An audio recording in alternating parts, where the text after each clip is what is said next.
India alliance में ही दरारें देखने को मिल रही हैं। जिस तरीके से डीएमके की नाराजगी और स्वाभाविक है, कांग्रेस ने अपने पुराने ईमानदार सहयोगी के साथ सत्ता की लालच में जिस तरीके से धोखा देने का काम किया, स्वाभाविक है डीएमके जैसी पार्टियां उससे दूरी रखेंगी।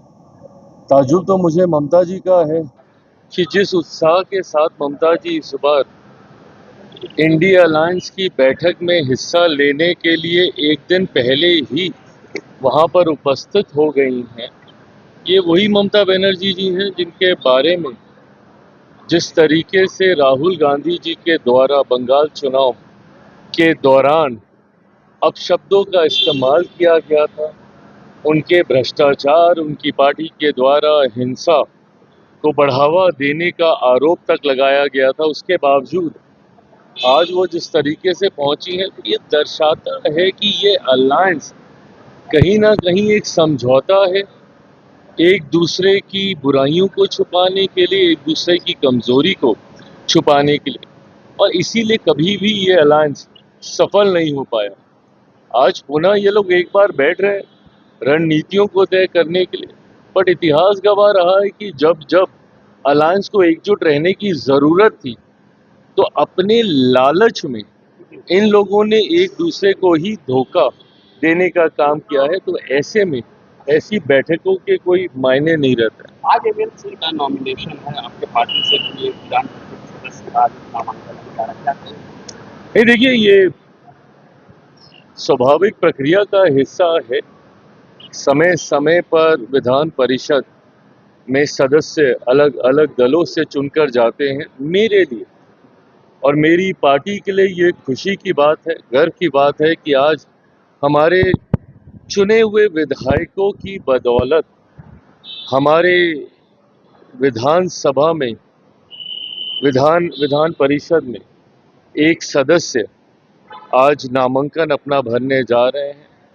और उससे बड़ी खुशी की बात यह है कि पार्टी ने जिस सदस्य को चुनने का काम किया है, वो मेरे नेता, मेरे पिता, लोक जनशक्ति पार्टी के संस्थापक आदरणीय रामविलास पासवान जी के पुराने साथी, पुराने सहयोगी और पार्टी के ईमानदार कार्यकर्ता रहे, जिन्होंने हर विपरीत परिस्थिति में पार्टी के साथ मजबूती से खड़े रहने का काम किया। कभी पार्टी से कुछ मांगा नहीं, कभी पार्टी से कुछ उम्मीद नहीं रखी और निस्वार्थ पार्टी की वो सेवा करते रहे। आज ऐसे व्यक्ति को, अशरफ अंसारी जी को, पार्टी ने चुनकर विधान परिषद में भेजने का फैसला लिया है, जहां ये पार्टी के लिए यकीनन एक खुशी का लम्हा है, वहीं कार्यकर्ताओं के मनोबल बढ़ाने का लम्हा है। तो वहीं मेरे नेता, मेरे पिता आदरणीय रामविलास पासवान जहां कहीं भी होंगे, यकीनन पार्टी के इस फैसले से वो भी गर्व कर रहे हैं। राबड़ी परिवार ने अपना सुरक्षा बंद कर दिया है, अब निशा बातें भी करिए कि हम अपना सुरक्षा लेंगे। देखिए, मुझे नहीं लगता कि इन चीज़ों पे कोई राजनीतिकीकरण होना चाहिए। समय समय पर परिस्थितियों के अनुकूल सुरक्षा बढ़ाई जाती है, घटाई जाती है। मैं खुद कितनी बार मेरी सुरक्षा बढ़ाई गई, घटाई गई, हटाई गई, फिर दोबारा बढ़ाई गई। तो परिस्थिति के अनुरूप ये फैसले लिए जाते रहे हैं। ऐसे में जो सुरक्षा आपको मुहैया कराई गई है, उसको पूरी तरीके से नकार देना ये भी उचित नहीं है।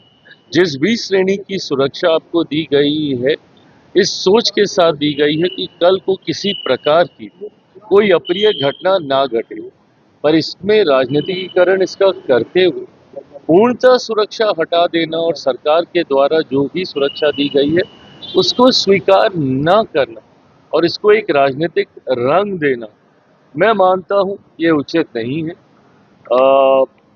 अनुभवी परिवार है, आज से नहीं दशकों से ये परिवार राजनीति में रहा है।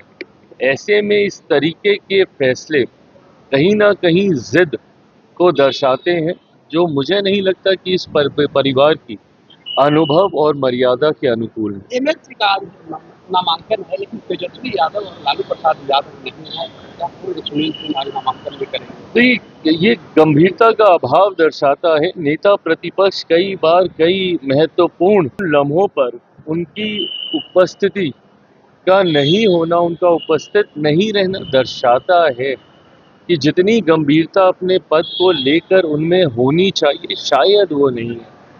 कई बार सरकारी कार्यक्रमों में भी वो उपस्थित नहीं रहे। उन्होंने इन लम्हों को वो महत्व नहीं दिया जो महत्व मिलना चाहिए था। ऐसे में जब आज आप ही की पार्टी से एक सदस्य नामांकन भरने जा रहा है, आप स्वयं उपस्थित नहीं है। पार्टी के राष्ट्रीय कार्यकारी अध्यक्ष आदरणीय लालू जी के स्वास्थ्य की चिंता हम सभी को है, उनकी उपस्थिति नहीं भी है तो हम सब उसका सम्मान करते हैं।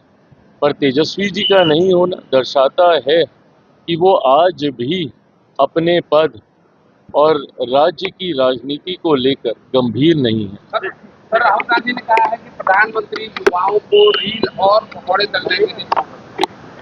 देखिए, जिस तरीके से राहुल जी ने समय समय पर शब्दों की मर्यादा को गिराते हुए राजनीति को हल्के विषय के साथ जोड़ने का प्रयास किया है, ये कहीं ना कहीं उनके अनुभव की कमी को दर्शाता है। राजनीति में अपरिपक्वता को, उनका इमेच्योरिटी ये दर्शाने का ये काम करता है। ऐसे में ये तमाम बयानबाजी उसी दिशा में आज की तारीख में, जब देश में इससे ज़्यादा महत्वपूर्ण और गंभीर विषय हैं जिनको विपक्ष होने के नाते उनको रखना चाहिए, और सरकार होने के नाते, सत्ता पक्ष होने के नाते हम सब की नैतिक जिम्मेदारी है कि हम उसका जवाब दें, और हम लोग जवाब देंगे भी।